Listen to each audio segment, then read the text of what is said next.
ఏంటి చిన్న కోడలా? నేనెందుకు చేయాలి పని? అసలు ఎలా చేస్తుందనుకున్నావు? చేతులతో. అత్తయ్య, అది బిడ్డ తల్లిరా, ఎలా చేస్తుంది? బిడ్డ తల్లి కాకపోయినా నేను చేయను. నేనెందుకు చేయాలి పని? నాకేం అవసరం? నువ్వెందుకు చేయాలా? రామ అవతల ఉద్యోగం చేస్తుంది. అక్కడ కష్టపడొచ్చి మళ్ళీ ఇంటి పని అంటే ఎలా కుదురుతుంది? మీరిద్దరు ఇంట్లోనే ఉంటారు కదా, మీరు చేయండి. మేడం గారు జాబ్ చేస్తున్నారా? ఏమాత్రం సంపాదిస్తుందేంటి?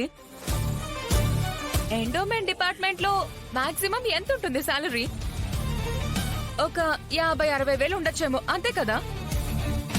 నేను సాలరీ కోసం పనిచేయట్లేదు అస్మిత. నేను చెప్పేది విను. మా అమ్మా నాన్న నా పేరు మీద రాసిన ఆస్తి ఎంతో తెలుసా? మా నాన్న డ్రైవర్ కి ఇచ్చే శాలరీ ఎంతో తెలుసా? 70,000. ఆ లెక్కన ఆస్తి మొత్తం నా పేరు మీదే ఉంది కదా. నెలకి 4 సార్లు వెళ్తాను బ్యూటీ పార్లర్ కి. నా బ్యూటీ పార్లర్ ఖర్చులు ఎంత అవుతాయో తెలుసా? అలాంటిది నేను వంట చేస్తే మీరు తింటారా? నేను మీకు పనులు చేయాలా? అవసరమైతే మిమ్మల్ని అందరినీ నిలబెట్టి పోషిస్తాను నేను. ఏయ్, ఆస్తి నీ పేరు మీద ఉందని రెచ్చిపోతున్నావా? రామకు కూడా ఉంది ఆస్తి. నీ పెళ్ళానికుంటే నీ పెళ్ళాం పేరు మీద ఉందా?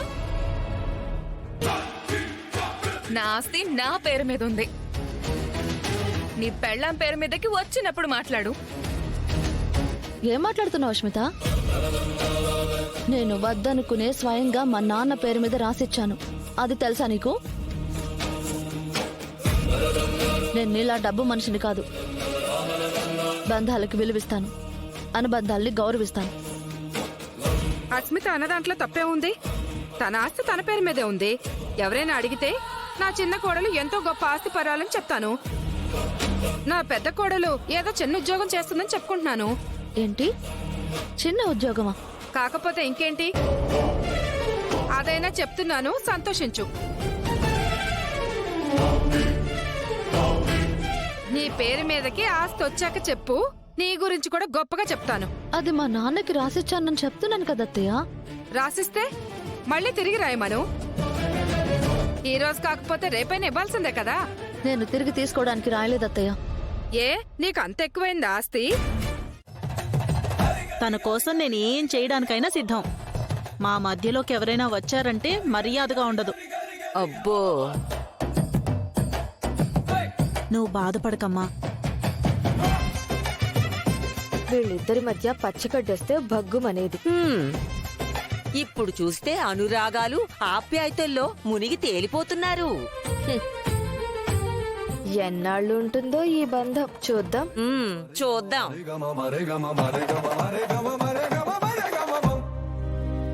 సారీ అత్తయ్య, నీతో ఇలా సేవలు చేయించుకోవడం నా మనసుకి ఇష్టం లేదు. కానీ మీ మనసులో ఆస్తి విషయాన్ని తొడిచేయడానికే ఇలా చేస్తున్నాను. సారీ. మీరు ఆ రింగ్ ని తీసేలోపు ఆ పని నేను చేసేస్తాను అత్తయ్య. అత్తయ్య చాలు, నువ్వు ఊరుకో. మమ్మీ,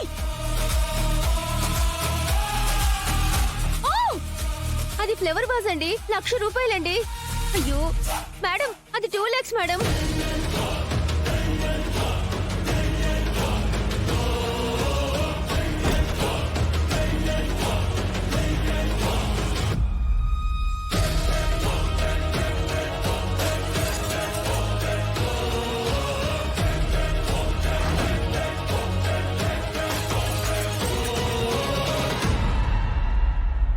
అయ్యో, చిన్న మేడమే అనుకుంటే పెద్ద మేడం కూడానా? ఇప్పుడు ఈవిడ కూడా బ్రేక్ చేయడం మొదలు పెట్టారు. ఇద్దరూ కలిసి బ్రేక్ ఈవెన్ చేద్దాం అనుకుంటున్నారో ఏంటో. అయ్యో మేడం, మేడం ఇది 4 lakhs మేడం. అయ్యో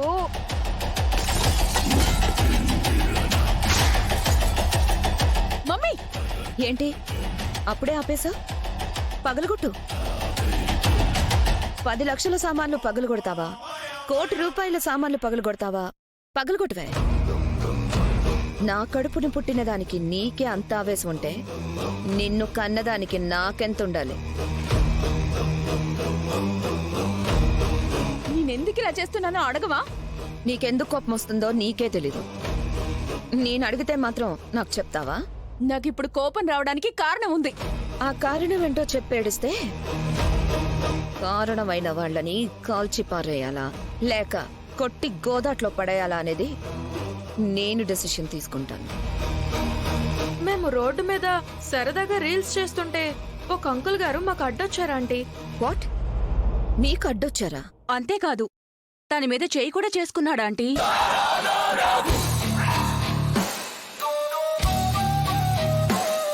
అనగాదేవి కూతురని అతనికి తెలీదా? తెలియదాంటీ.